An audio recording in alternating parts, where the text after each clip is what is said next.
বস আসবো? ও হাসান সাহেব, আসেন বসেন please। হাসান সাহেব, আপনার জন্য একটা ব্যাড নিউজ আছে। ব্যাড নিউজ আছে? হ্যাঁ, কি ব্যাড নিউজ? আপনি তো আমাদের কোম্পানিতে অনেকদিন ধরে কাজ করতেছে, খুব ভালো কাজ করতেছে, কিন্তু হঠাৎ করে ম্যানেজমেন্ট কেন এই ডিসিশন নিল আমি ঠিক জানি না। আপনাকে কোম্পানি থেকে ছাঁটাই করা হবে। কিন্তু আমার অপরাধ? আসলে হাসান সাহেব, এই কোশ্চেন করে আমাকে কোনো লাভ নেই। আমিও খুব বিধ্বস্ত আপনার এই ব্যাপারটা নিয়ে। আসলে ম্যানেজমেন্ট জানে, ম্যানেজমেন্টের ডিসিশনে হয়েছে, তো এই ব্যাপার নিয়ে আর আমাকে কোনো কোশ্চেন করেন না। এটা আমার ফ্রেন্ডের লেটার।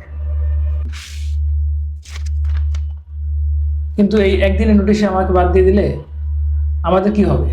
সামনে তো ঈদ, আমাদের তো পরিবার আছে, বাচ্চা আছে, মা বাবা আছে, সামনে তো ঈদ, এটা তো আপনাদের বুঝতে হবে। হাসান সাহেব, ফার্দার আমাকে আর কোশ্চেন করে লজ্জা দিয়েন না।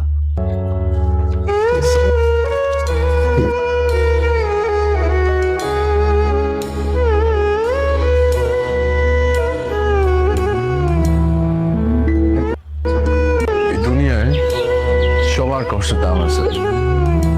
একটা বাচ্চা কান্না করলে মানুষের মায়া লাগে, একটা বুড়া মানুষ কান্না করলে মানুষের খারাপ লাগে।